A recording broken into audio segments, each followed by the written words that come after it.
Qué poco gusto tener en el programa. Gracias por estar acá. Creo que lo que hay que comentar es la profunda crisis que atraviesa la Fiscalía de la Nación, porque tremendo. El hecho que se subleven los fiscales que son los más populares del país y que han, bueno, pueden haber habido varios errores humanos, ¿no? Pero que han enfrentado los casos más difíciles de corrupción con determinado éxito, que ha sido lograr que por lo menos la gente ahora tenga la sensación de que están en curso ya procesos de juzgamiento. Sencillamente esto refleja un mal clima interno, y creo que ahí es donde está el error, en mi opinión, del fiscal Chávarri. Yo no tengo opinión sobre muchas cosas respecto a Chávarri, porque la verdad que su biografía no la conozco, pero me parece que el problema principal acá es de que él cree que la autoridad puede gobernar al margen de la opinión pública, y el otro error que comete, creo yo, es que puede gobernar al margen de sus equipos de fiscales. Bueno, y lo que los fiscales están diciendo es de que él continuamente ha estado amenazándolos con intervenir, y de hecho a través de funcionarios de segundo nivel como el secretario general de la Fiscalía está haciendo una intervención directa en el caso del acuerdo con Odebrecht, al cuestionarlo prejuiciosamente sin haber todavía tenido la información cabal de qué cosas se acordó con Odebrecht. Y ahí hay un tema de que hay secrecidad, porque así son estos acuerdos. O sea, en el momento que ya esté firmado y consolidado, finalmente se le podrá comunicar, pero antes no. Sí, claro, hay un tema de secreto ahí, justamente por los acuerdos que se vayan a tomar y no se puedan estos venir abajo, claro. ¿No es cierto? Esto es clarísimo. Pero hay un tema que a mí me parece interesante y tiene que ver con la participación del Ejecutivo, don Julio Schiappa. Y yo he venido consultando también, usted sabe que yo no soy abogado, pero pregunto, pues, porque es mi chamba preguntar. Yo decía, así como nunca se ha visto a dos fiscales en el Ministerio Público que anden en este tipo de enfrentamientos, yo te digo, tú me dices y hasta denuncias hay ahora, tampoco se ha visto un presidente de la República que tenga un afán de respaldar tanto a un fiscal de primera instancia. Eso tampoco se había visto y muchos dicen que esa es una intromisión que no debería darse. Yo creo que política y jurídicamente no es correcto. Lo digo con todo. Yo soy caracterizado porque he defendido la gestión del presidente Vizcarra en muchos aspectos y me parece muy importante, sin embargo, resaltar que hay que tener un poco más de calma ahora, que hay que buscar no un arreglo, porque la población no lo va a soportar. Acá en el tema del fiscal de la Nación tiene que haber una definición, pero que corresponde efectivamente al presidente mantener una cierta mesura respecto a cómo declara. Y yo creo que esas declaraciones de él pueden tener razón en la indignación que lo embarga por lo que está viendo que ocurre, porque es bastante indignante que te digan, por ejemplo, que quieren arreglar todo para evitar que el caso Odebrecht se pueda resolver con las declaraciones de los brasileros del 14, 15 y 16 de enero, ¿no? O sea, que ya viene ahorita. Sí, y, justo desde el 11 tengo entendido. Y la guerra ha arrancado justamente por ese tema, porque están de por medio grandes intereses, porque se va a saber finalmente la verdad, porque las pruebas van a ser pruebas muy contundentes en contra prácticamente de las 4 o 5 autoridades de primer nivel que están siendo juzgadas, incluida la ex alcaldesa de Lima. Si no se amplían a Castañeda u otros, porque también en la época de Castañeda no hay que olvidar que se firmó la línea amarilla, ¿no? Sí, claro. Tremendo expediente, y donde hay alguna gente que defiende a Chávarri en este momento como abogados que están metidos en este caso y que yo creo que es perfectamente cuestionable. Yo voy a que hay que tener cuidado. Creo que ahorita es necesario, por ejemplo, ver qué pasa con el Congreso. Y eso va a determinar mucho cuál es el futuro de esta república, en el sentido de que el gobierno no puede gobernar con un desorden tal como el que está viendo en el Congreso. Y hay que cuidar, por lo tanto, que el tema de la Fiscalía se resuelva.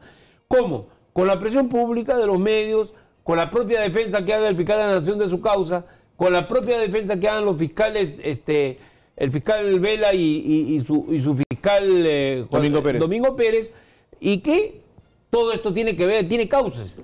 Y esos causas hay que respetarlos, ¿no? Sí, pero yo no veo, a no ser que esté equivocado, yo no veo que en las subsiguientes semanas o meses haya paz entre el fiscal Domingo Pérez o Vela y el fiscal Chávarri. Mira, Chávarri había dicho hace una semana, no puedo citar la fuente, de que él se iba alrededor de las declaraciones de lo de Lavajato. Una vez concluido eso, ya el proceso entraba en otra fase. Eso se lo dijo a gente que estaba interesada en saber qué iba a pasar. Y yo creo que en parte las declaraciones del presidente se justifican desde el punto de vista ético, porque resulta que el desbaratar toda la labor de Vela y de Juan Domingo Pérez, sencillamente es un despropósito. O sea, ahora crearía un caos absoluto. Llevaría a que se desconociera el acuerdo con Odebrecht, que se ha logrado para que los Odebrecht se declaren, lo cual nos da un montón de pruebas y además el acuerdo con la Fiscalía de Brasil, en Procuraduría de Brasil, que en buena cuenta son las dos herramientas con las cuales hacia adelante se podría esclarecer qué pasó en el Perú, cuánta plata se levantaron aquellos que estuvieron comprometidos en la corrupción. No, y ahí se habría una presión grandísima contra Chávarri, ¿eh? Si Chávarri toma la determinación, pisa finalmente el palito, como ustedes quieran verlo, y separa a José Domingo Pérez o separa al fiscal Vela, yo creo que ahí se vendría un golpe duro contra Chávarri. Yo creo que hay, de hecho, la intención de un sector de gente, yo no sé, me parece que Chávarri podría ser un instrumento de otros que están buscando desalojar a los dos incómodos fiscales que, por ejemplo, no han podido ser posible para la sala de segunda instancia liberar a Keiko Fujimori estos días de Navidad. O sea, a pesar de todos los pedidos que han habido. Y no ha sido posible porque ha habido una presentación más sólida de los casos y hay además pendiente las declaraciones que va a haber a mediados de enero. Entonces yo no creo que ningún juez tome una decisión apresurada sobre el tema. Están todos ponderando y eso es bueno. Están ponderando qué deben hacer. Yo pienso que, por ejemplo, los asesores, algunos de los personajes secundarios, obviamente deberían ser liberados de la prisión de 36 meses. Pero creo que es un tema que refleja de que ya hay un cambio de actitud tanto en el Poder Judicial como en la Fiscalía para manejar esto en orden. Lamentablemente, el caso de Chávarri es el caso de un fiscal de la Nación que llega e inmediatamente se hace evidente su alianza con una de las fuerzas que está implicada en los casos penales que se están investigando, que es el fujimorismo. Y eso lleva a envenenar la relación muy rápidamente. Primero por actitudes que él también toma. No hay que olvidar que algunas de sus sentencias y algunas de sus frases han sido muy desafortunadas. Y creo que efectivamente está pues con, no digamos que el fiscal Pérez se caracteriza por ser un hombre sosegado, no, al contrario, es un hombre muy apasionado. Sí. Es lo que se necesita. Así era Aldo Moro en Brasil cuando juzgó el caso Lava Jato. Llevó un presidente de la República a la cárcel. Justa o injustamente todavía no lo sabemos bien, pero es hoy el ministro de Justicia de Brasil. Y fue así, apasionado, decidido, igual en Mano Pulita, los italianos que metieron adentro a la mafia. O sea, no puedes tú pensar que ahí vas a poner a tus jueces más condescendientes. No sirve para estos casos, ¿no? Y Carguancho tiene su estilacho, ¿no? Como buen Jaujino Tarmeño, que es como buen hombre del centro, no se doblega así nomás y ha demostrado que ha tenido solvencia y por eso la gente los apoya. Y hay un símil ahí, ya que usted menciona al juez Richard Concepción Carguancho. Recuerden que justamente el año pasado, noviembre, diciembre, se estaba viendo la posibilidad de quitarle los procesos Lavallato a Richard Concepción Carguancho, ¿no es cierto? Claro, recordamos. Claro. Y la población misma reaccionó, tanto que le dijeron que era el hombre del año, no sé cuánto, y la misma presión de la gente impidió que finalmente el entonces presidente del Poder Judicial tomara una decisión de esa naturaleza. Yo creo que lo mismo pasaría en el caso de Domingo Pérez y Vela en el Ministerio Público, yo creo que habría una protesta generalizada y creo que varios de nosotros estaríamos ahí, aunque seamos periodistas, iremos aunque sea a mirar. Pero en verdad, creo que se ha sentado un precedente y creo que de eso no es tan consciente el señor Chávarri. ¿Sabes por qué? Porque está rodeado de una cohorte con H, ¿no? O sea, de un grupo de asesores y personas que lo buscan blindar. Y yo creo que ahí hay un tema censurable, una falta de capacidad de elegir personas suficientemente probas. No gente que esté comprometida con los casos de Odebrecht o que tenga anticuchos pendientes con la justicia que los hacen vulnerables lábiles a que presionen al fiscal de la Nación en un sentido u otro. Yo creo que él debería de tener un entorno más neutro y también comprender los climas que se crean cuando uno reacciona de una u otra manera frente a estos dos fiscales que están, yo creo que están defendiéndose en la última trinchera. O sea, ellos creen que ahorita la caravana va a ser asaltada por los indios y efectivamente podría ser cierto. Y no están dejándose que estos días de Navidad o Año Nuevo sirvan para una maniobra que los ponga fuera de combate, que convendría solamente a los acusados de corrupción. No conviene al país, no conviene al presidente de la República, no conviene al Congreso, no conviene a nadie. Creo que es en el marco de una crisis tan grande que abarca estos poderes del Estado como también el Poder Legislativo. ¿Alguna vez se ha visto una crisis del Poder Legislativo? Ni en la época del año 2000. Es una crisis tan grave que el presidente esté en abierta, el presidente del Congreso en abierta disidencia con su bancada, tampoco. Sí, no, tampoco se ha visto, efectivamente. Es una crisis sin precedentes, sí, ¿no? Sí, es real. Y antes de entrar a hablar de esa crisis, no sé qué piensa usted. Yo creo que por tanto apoyo que tiene José Domingo Pérez de la población, ¿no es cierto? Por tanto respaldo que tiene y por una cuestión de respeto a ese respaldo, yo creo que necesita dar más explicaciones con relación, por ejemplo, a la tesis que se ha convertido en esto del plagio en su... Ya se aclaró usted en la República de hoy, no sé si en esta República o la de ayer, pero Yo, bueno, leo todas estas cosas por internet. Como verás, ahora ya nos hemos vuelto... Sí, yo hago exactamente lo mismo. Lectores del celular, pero está la determinación, incluso el padrón de militancia de dos de los que lo acusan como militantes del partido aprista. Sí, que son apristas. Sí, esta es tu república, disculpa que sí, no, por favor. Indebidamente.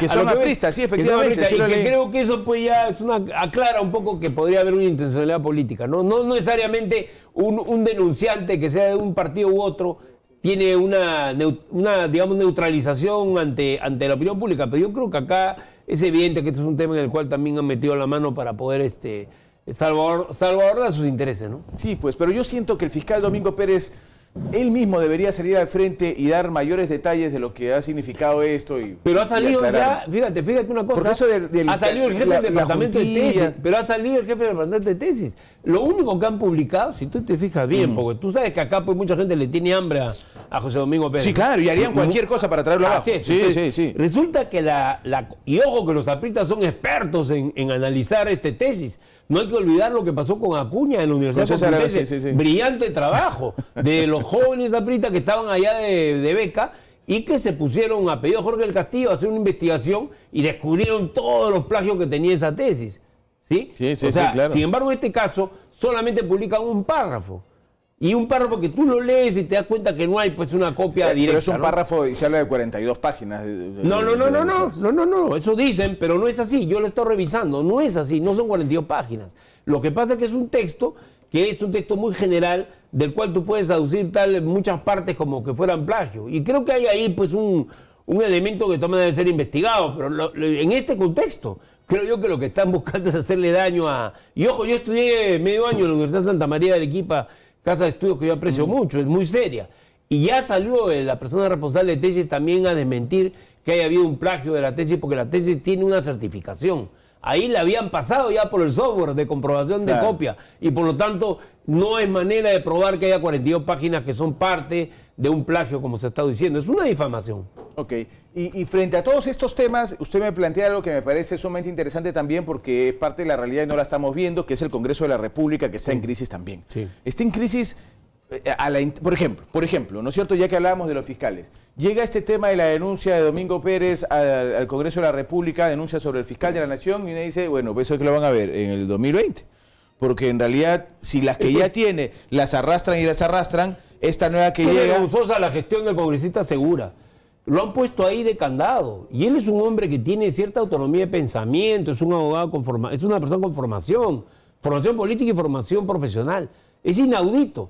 Él se ha vuelto la persona encargada, la mesa de partes, digamos, ¿no? De la comisión más importante del Congreso, y es él el que está trabando todo, por supuesto, en alianza con la Comisión de Constitución que dirige Rosita Bartra. O sea, acá hay un tema que tú dices, ¿qué pasa? Han decidido ponerle plazo indefinido a los temas más importantes que están pendientes. Hay algo que se llama criterio. Pues, ¿no? Sí, pero también tú sabes que en el Congreso el criterio cambia, si es que hay varias voluntades que están buscando llegar a la verdad, pues evidentemente se pone en primer lugar de agenda los puntos que el público está pidiendo. Pero claro, ese es el criterio que se debería utilizar. No, pues ahora no. Ahora están poniendo el que más conviene a los que dirigen la comisión. Y lo digo abiertamente, me da mucha pena, porque el señor Segura lo he visto trabajar en el Congreso como una persona dedicada a su trabajo, y francamente su rol ahora es deplorable, es un rol de prácticamente de una suerte de guardián de una mesa de partes y no la de un congresista pensante, activo, que pueda tomar decisiones. Creo que lo que pasa está amarrado por un acuerdo con el partido, que no le permite a él trabajar, lo cual habla mal del estilo con el cual se está trabajando, porque sencillamente así solo hay conflicto. No hay cómo resolver. El conflicto se resuelve si se debaten los temas. Puedes votar en contra, a favor, incluso la mayoría puede ejercer su mayoría, pero tiene que haber un debate abierto. Y creo que este caso del fiscal Chávarri tiene más que ver, yo diría, con la opinión pública, con lo que él mismo ha construido como imagen, más que él, sus asesores.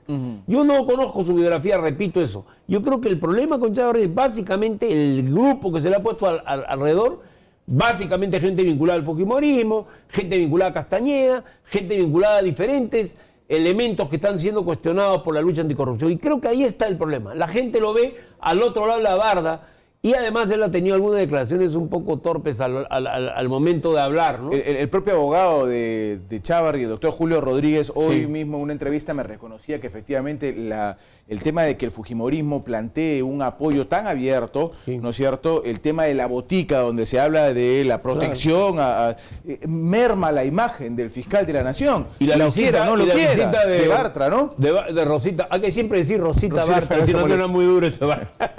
De Rosita Bartra es francamente el abrazo del oso, es decir, haber ido a ver a la fiscalía en horas que la puede detectar cualquier periodista es un error muy grave, ¿no? O sea, eso te muestra error de él.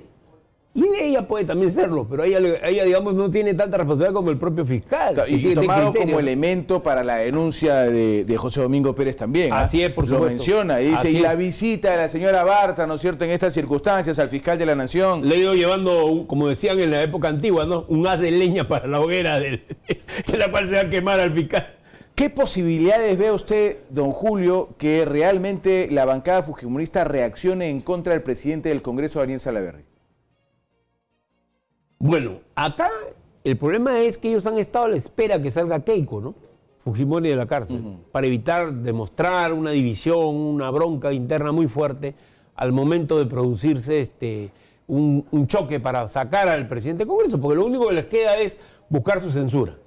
Sin embargo, el día 24 de diciembre, el Congreso votó por unanimidad una ley, la ley del plástico.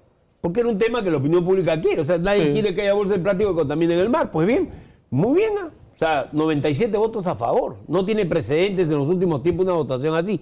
Lo cual te demuestra que internamente el Congreso tiene posibilidades de poder resolver algunos de sus problemas. El gran problema es que Salaverry ha jugado un rol casi profético, ¿no? O sea, se ha puesto de costado, ha decidido apoyar cosas con mucha audacia, lo cual demuestra su formación política. Y ha expuesto todo su futuro político y eso tiene un costo. Y ese costo significa que si él no logra tener por lo menos 3 bancadas, no bastan las 2 que se han aprobado, sino una tercera que se está formando, en la cual están Viera, Salvador Heredia, una buena cantidad, de unos 15 congresistas más, no va a tener la mayoría para poder sustentar una presencia suya en la presidencia del Congreso. Hay que ver si Fuerza Popular avanza, y yo he escuchado al señor Tubino decir que eso se va a ver más adelante, pero ciertamente la situación resulta insostenible, ¿no?, para la imagen en la que tiene en este momento esa bancada muy golpeada y con su líder en la cárcel. O sea, creo que hay una situación bien difícil de manejar. En mi opinión, me parece que Salaverry va a ganar al final.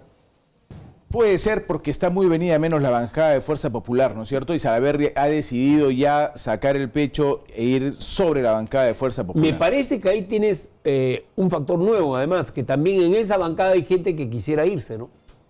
Y si esto de Salaverry termina concretándose ya sin mayores problemas e inconvenientes, dicen que varios se van a ir, ¿no? Y los queiquistas me da la impresión que lo apoyarían también. O sea, va a tener el apoyo de varios sectores. Yo creo que la mayoría del Congreso, la nueva mayoría del Congreso, se crearía alrededor de 67 votos tendría.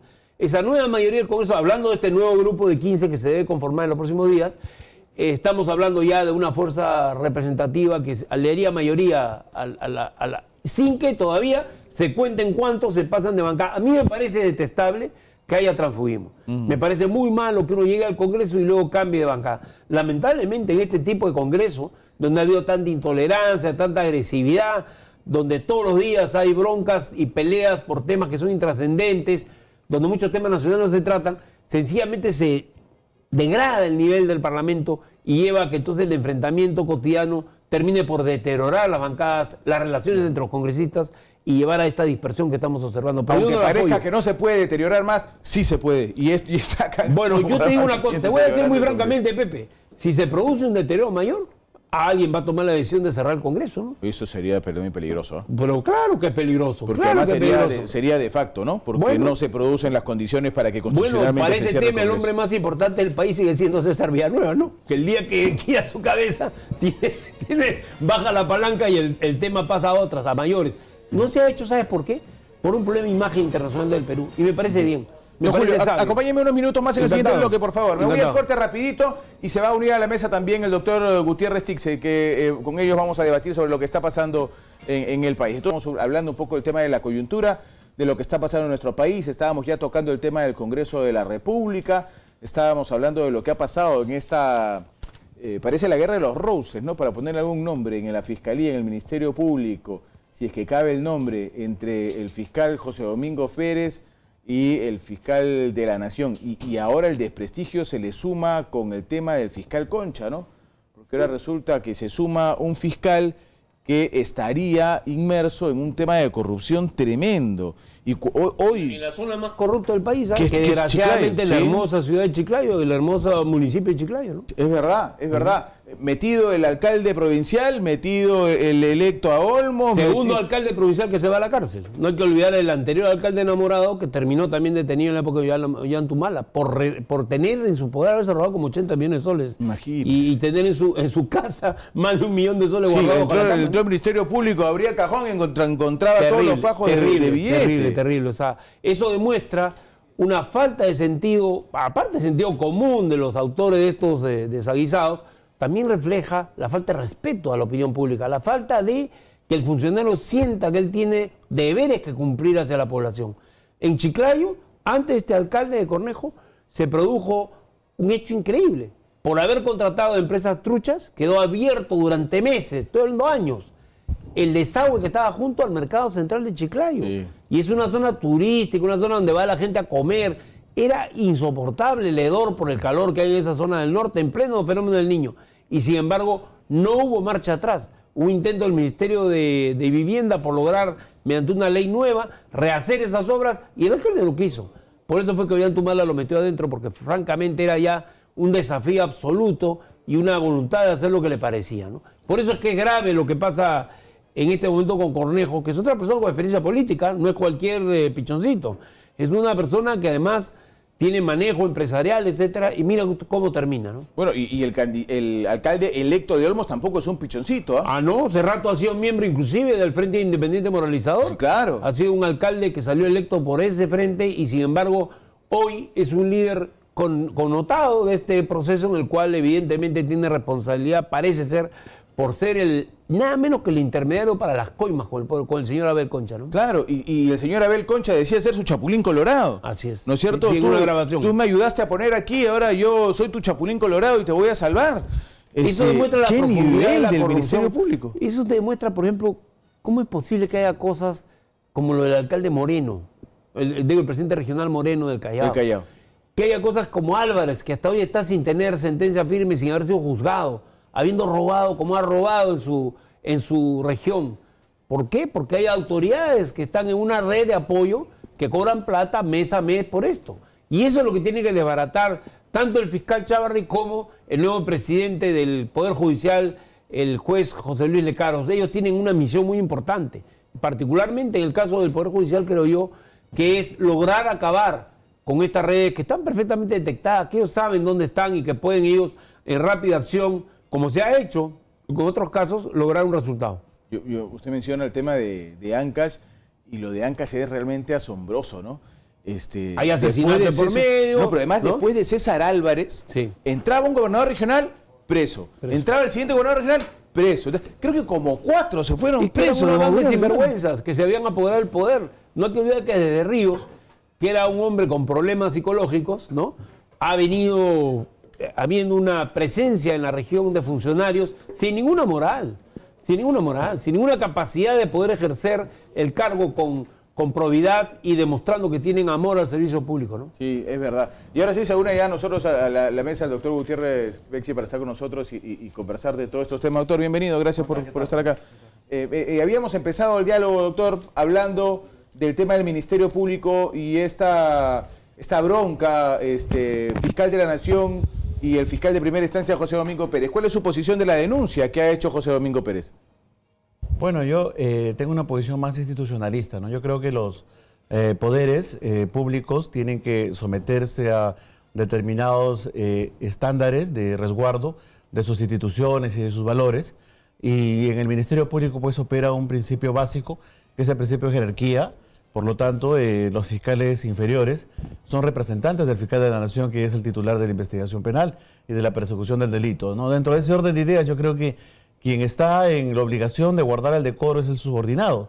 Y el fiscal de la Nación está sujeto a los controles externos que corresponden, controles externos e internos que corresponden, pero que dentro de sus niveles jerárquicos, entiendas el Congreso, el Poder Judicial, la Junta de Fiscales Supremos, etcétera. Pero permitir la insubordinación de un fiscal, por más popular que éste sea, pues resulta pues admitir o menoscabar las competencias constitucionales de una institución tan importante como el Ministerio Público. No sabemos para qué. Yo lo veo al fiscal Pérez hoy en día más que todo un actor político, le diría bienvenido a la política, ¿no? Porque de fiscal ya le queda poco. Y lo acaba de demostrar con esta denuncia que no tiene ni pies ni cabeza, pretendiendo denunciar penalmente al fiscal de la Nación, esencialmente por haber pedido información sobre un tema que tiene competencia, porque el fiscal tiene la competencia para poder pedir los informes que considere necesarios, aún estos sean reservados, porque son reservados para el proceso, pero no son reservados para el conocimiento del titular de la investigación penal,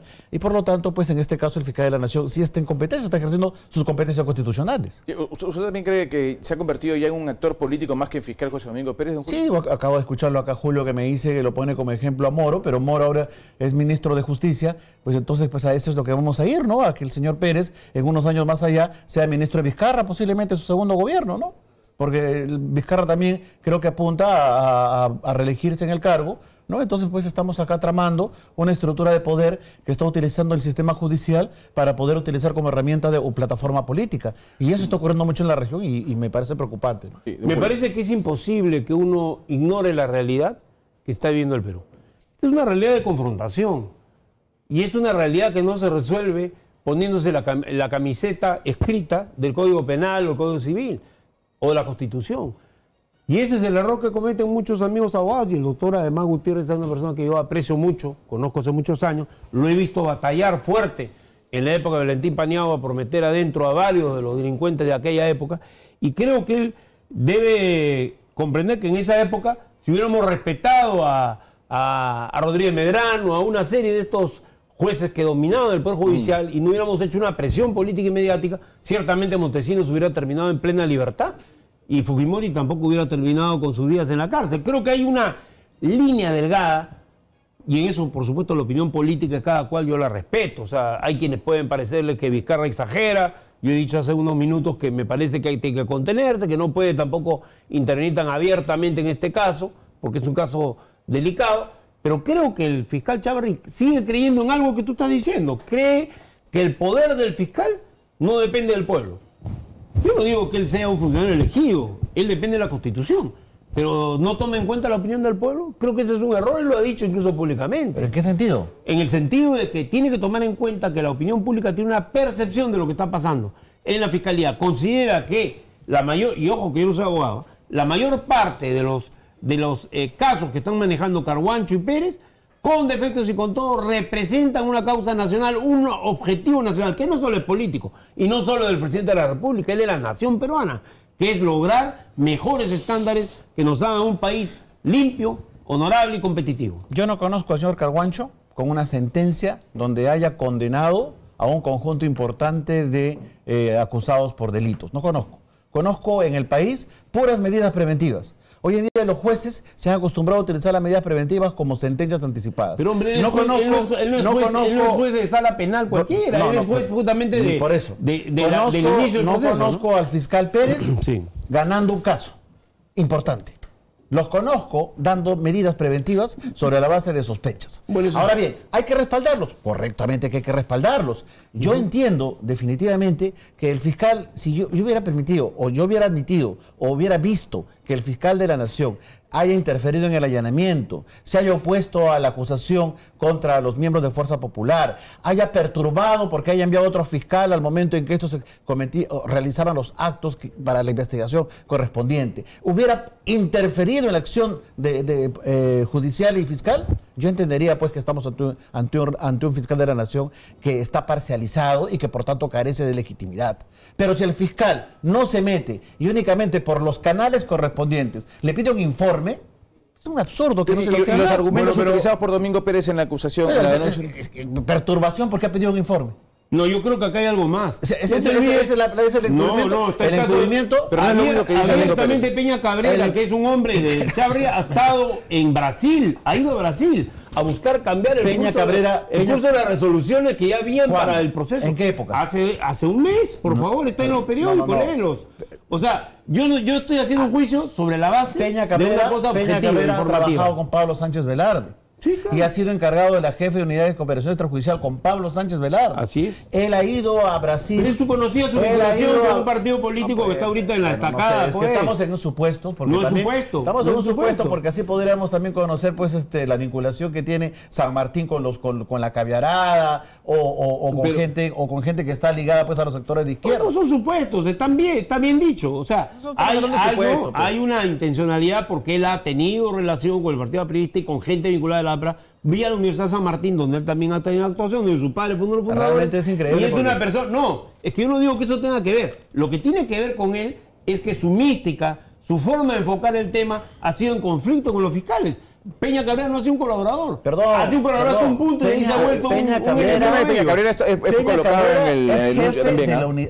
El tema de Peña Cabrera y la visita es colocado en el de la denuncia. Cabrera es jefe de la unidad de cooperación extrajudicial. O sea, ¿Pero qué ha ido a hacer a Brasil? ¿Qué ha dicho en Brasil? ¿Qué le ha dicho a los brasileños? Le ha dicho, señores, ¿saben qué? No están autorizados los fiscales para poder negociar con ustedes. Eso les ha ido a decir. Pero eso estoy equivocado. ¿Pero eso nos consta? Eso lo dice la prensa brasilera. Eso lo dice la prensa brasileña, eso lo dice en las declaraciones que tenemos a la mano, ¿no? Lo que pasa es que en estos casos los abogados y los juristas y los jueces y las instituciones de cooperación internacional, las instituciones, y tú lo sabes porque has sido también y sigues siendo funcionario, me parece. No soy funcionario, pero sí soy periodista. Claro, sí. Entonces tú sabes muy bien que las comunicaciones se hacen por la vía formal. O sea, que me venga a mí, Alonso Peña Cabrera, o quien fuere, yo siendo un fiscal, y me diga, oiga, usted no le entregue o no respaldo al fiscal. Es irrelevante porque yo me comunico por la vía ordinaria. ¿Qué es lo ordinario que hay? El señor Peña Cabrera tiene todo el deber y tiene la obligación de tener que estar permanentemente viajando, y más bien habría que criticarle si no lo hace,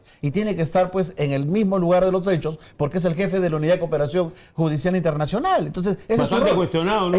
Pero, Dios mío, ¿para qué lo puso pues Pablo Sánchez Velarde? Bueno, ¿para qué lo pero puso por Pablo ejemplo, ¿qué dice José Domingo Pérez con respecto a Peña Cabrera y la función que lo leo rapidito, está en uno de los aspectos? Dice lo siguiente: en la precitada entrevista, el jefe de la Unidad de Cooperación Judicial Internacional y Extradición de la Fiscalía de la Nación, Peña Cabrera, ¿no es cierto?, extendiéndose en sus funciones detalladas en el reglamento, o sea, dice que ha ido más allá de sus funciones en la organización y funciones del Ministerio Público, refiere qué decisiones procesales deberían tomar los fiscales provinciales a cargo de la investigación del equipo especial, a fin de que se adopten medidas de naturaleza real o personal contra determinadas personas investigadas, evidente intromisión en labor fiscal que realizan los señores fiscales José Domingo Pérez Gómez, Norma Giovanna Mori Gómez, Germán Juárez Atoche y Carlos Puma Quispe. Pues precisamente a estos últimos es a quien fue dirigido los comentarios en relación a cómo actuar e intervenir en los casos que se encuentran en su cargo. Las acciones que menciona para determinados casos vulneran la autonomía e independencia fiscal de los fiscales provinciales del equipo especial. Entonces hay delito de opinión. No, un ratito. O sea que el señor Alonso Peña opina el tema en medios de comunicación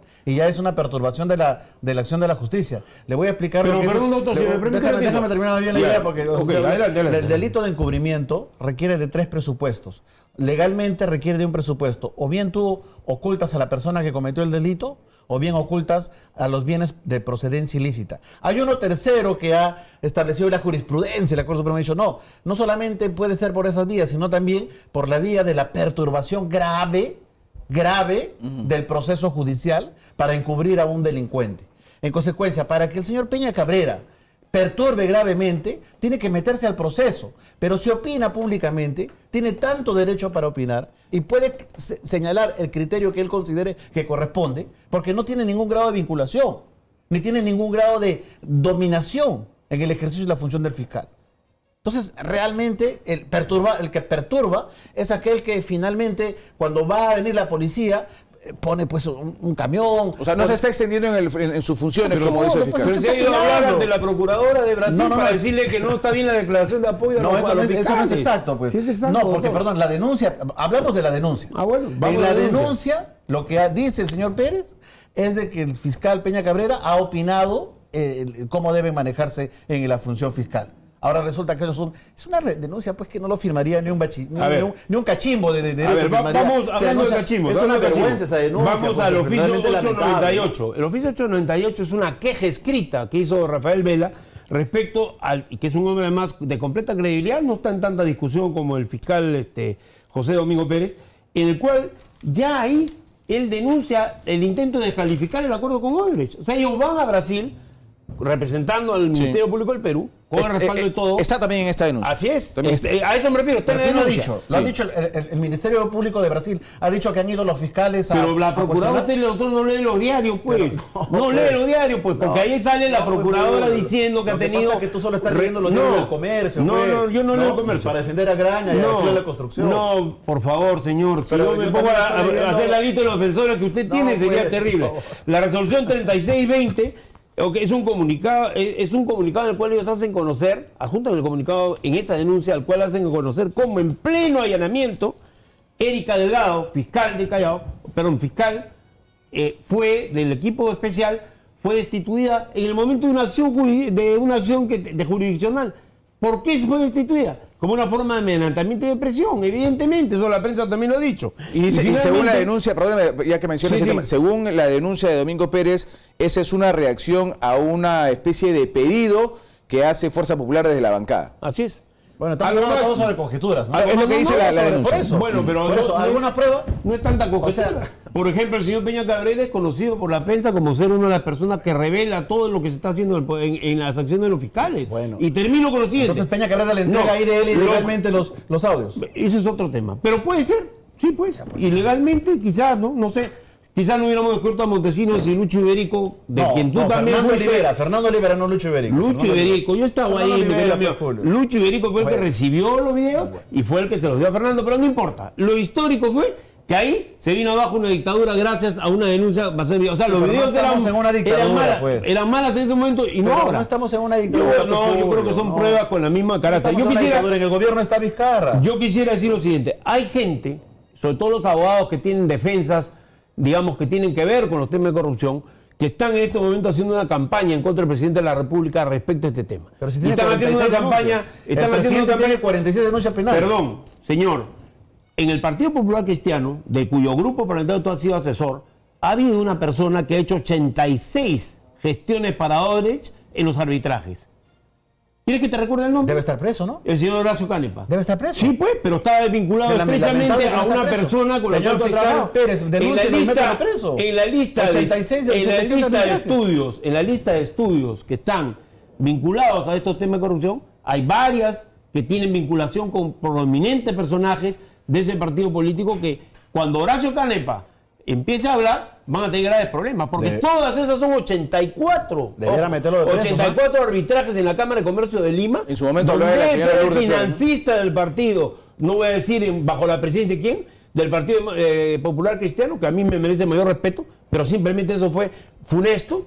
Esa persona es uno de los ejes de la acción de Odebrecht. Y yo lamento mucho que se haya ocurrido. Y quiero decir lo siguiente, es el caso de algunas personas, incluso amigos míos, que están en el entorno de Chávarri ahora defendiéndolo, básicamente porque tienen rabo de paja, porque tienen vinculaciones de tipo oscuro, que no creo que tú las tengas. Yo solamente afirmo lo siguiente. Yo no conozco a Chávarri. La discrepancia. Ni siquiera lo conozco. La discrepancia con no lo he visto nunca. La discrepancia puede ser. La discrepancia con los... Yo tampoco. La discrepancia con los abogados está en que los abogados hacen un catecismo de los códigos y los periodistas tenemos que hacer una interpretación de la realidad que puede ser muy inexacta. Tan inexacta como la de los abogados. Vamos a ver qué cosa pasa ahora. Sí, o sea, lo que yo creo, yo no conozco, primero yo no conozco a Chávarri. Y creo que el hecho de que una persona tenga anticuchos no justifica a que el otro esté con la impunidad. Yo creo que si el señor Vizcarra tiene más de 46 procesos, la Comisión de Acusaciones Constitucionales que habla segura debiera implementar... No tiene 46, no tiene 46. Pues, bueno, ya solamente que tenga 5 procesos... No tiene tampoco, pues. El único caso que se le ha impugnado es el del aeropuerto. Ya, pues, vamos a que se discuta. Yo creo que, mire... Pero esa no es la manera de reaccionar de un presidente de la República. Porque de hecho, la reforma que ha hecho, que ha logrado el respaldo que tiene. Pero ¿cuál reforma? Barrabás también recibió el respaldo del pueblo cuando crucificaron a Cristo, pues. Hombre, hablamos una cosa de la cuestión. Usted lo quiere poner al nivel de Judas porque no ha respetado esa juridicidad tradicional. Sus proyectos han tenido pues una cuanta falla de ortografía y firmemente ustedes defienden ¿qué? No, el viejo sistema. Hay que cambiar el viejo sistema. No, hay que cambiar todo, bueno, inclusive hay que cambiar hay discrepancia política. Hay que cambiar todo y a Vizcarra también, porque forma parte más de lo mismo. ¿Y qué debería pasar con este tema de cohesión? ¿Qué debería pasar con este tema del Ministerio Público? Porque estamos en un momento en que instituciones como el Ministerio Público deberían trabajar casi a la perfección en busca de tumbarse a la corrupción en el país. ¿Qué debería pasar frente a estas broncas? Mira, en lo personal yo creo que los fiscales deben mantenerse en el cargo de abajato. O sea, yo creo que sería un error político de parte del fiscal de la Nación retirarlos del cargo. Sí, tremendo error político. Yo creo que debieran me parece muy bien, Gustavo, eso. O sea, eso por un lado. Pero por otro lado, yo creo que los fiscales tienen la obligación y el deber de tener que respetar al fiscal, porque así no nos guste, o así esté acusado o tenga una mala vibra, están en la obligación de respetar al superior. Y por tanto tiene que proveerle todas las facilidades del caso. Ya, pero ¿no le parece, doctor? Pero en la justicia moderna no se habla de superior, mi querido amigo. En la justicia moderna se habla de equipos que colaboran, se habla modernamente. Tú estás con una visión... No creo que lo que pasa... Pregunto, pero no soy abogado. Lo que pasa es que creo que el otro día le expliqué que en el Estado de moderno el Poder Judicial ha cambiado su estructura, porque el Poder Judicial hoy en día se rige por el principio de horizontalidad. Por lo tanto, el juez hasta de Chumbivilcas no tiene ninguna obligación jerárquica contra el presidente, salvo unas cuestiones de respeto institucional. Pero en el caso del Ministerio Público, no. El Ministerio Público es una estructura jerárquica donde se rige el principio de jerarquía y el principio de unidad. Es totalmente distinto la configuración de ambas instituciones. Esto me hace recordar a los años 2001, que tú también estabas, ahora que estás hablando, donde pues Vargas Valdivia y José Ugaz se creían pues totalmente independientes, y cuando el ministro de Justicia Fausto Alvarado, luego el ministro de Justicia Carlos Gámara le pedía un informe, le decían no te podemos dar. Es que ahí es verdad eso. Entonces es verdad. Ciertamente, soy testigo de eso, es verdad. Ciertamente, lo que tiene que haber acá, lo que pasa es que está Chávarri, pues. Ya, pero yo quiero hacerles una pregunta antes que el tiempo me gane, porque lo importante aquí es determinar finalmente cuál es la opinión, qué se puede hacer. Yo, por ejemplo, soy un poco creíble, díganme si quieren que soy mala onda, lo que quieran, pero yo no creo en la paz. O sea, yo no creo en esa paz así como está ahorita, de que José Domingo Pérez y Vela ya no van a hablar más de Chávarri, y Chávarri ya no va a responder más sobre los fiscales, y no va a haber más una de otro lado. No lo creo, porque en los procesos se menciona a Chávarri, en los procesos que sigue José Domingo Pérez, en las teorías que él mismo plantea, menciona al propio fiscal de la Nación. O sea, yo no creo que ya no se vaya a mencionar más, y eso va a traer más respuestas de Chávarri. O sea, eso de decir que se mantengan, pero que ya no hablen, y que Chávarri se mantenga al margen, eso no va a ocurrir. ¿O ustedes creen que sí puede ocurrir? Bueno, yo lamentablemente creo de que en este caso, pues, el fiscal Pérez, el fiscal Vela, tienen que asumir realmente que tienen que actuar a través de sus pronunciamientos y no a través de sus opiniones. ¿Qué puede estar esperando una persona que, saliendo de la acusación de Keiko, sale todo envalentonado y dice que ahora debe renunciar el fiscal? O sea, imagínate ese tipo de actitud. Yo creo que finalmente la decisión, que si es que no hay una modulación, si es que no hay un acuerdo, más bien el fiscal de la Nación deberá propiciar en todo caso un diálogo, pero en el caso de que no lo haya, y en el caso de que siga la confrontación, pues tendrá que esto finalmente desenvolverse por las causas que corresponde, ¿no? Está en manos del fiscal de la Nación. Si el fiscal de la Nación finalmente dispone una sanción contra este fiscal, pues tendrá que asumirla, ¿no? Y como dice Julio, ya verá el pueblo si es que lo saca Chávarri. Pero si es que tiene que asumirlo, lo tiene que asumir, porque no se puede perder tampoco el principio de autoridad. Yo tengo la impresión siguiente, si me permite, Gustavo, mira, es especulación periodística, obviamente. A mí, y me parece bien muchos de los comentarios que haces, yo creo que el tema, ahorita, es la decisión de Chávarri. El Congreso puede tomarse su tiempo, además está pues la congeladora que ha fabricado el señor Segura, que es el mecanismo más cerrado. Pero no es de ahora. No, yo sé que no. Así ha sido toda la vida. Bueno, o sea, ahora bueno, tú también has operado la congeladora cuando estabas asesor de la Comisión de Justicia. Bueno, todos hemos operado la congeladora. Pero a lo que voy es a lo siguiente, que en este caso llega pues a ser un problema político abrumador, ¿no? Entonces creo que yo tenía la información que él iba a tomar la decisión de retirarse una vez que se celebrara las célebres declaraciones del caso Lavajato, que permitían ya dejar el caso caminando, donde ya podrían haber cambios de fiscales, lo que fuere, sin afectar la continuidad del proceso, ¿no? Por el tipo de pruebas que se van a merituar. El problema es que todo el mundo sabe de que ahorita hay un grupo de sus asesores de la gente que está rodeada que está queriendo impedir que se llegue a ese momento de declaración que es definitivo. Muy bien. ¿No? Señores, tengo que irme. Les agradezco mucho a ambos haber estado en el programa. Creo que es un debate interesante en el tema. Me voy a la pausa. Regresamos con más. No se vuelvan.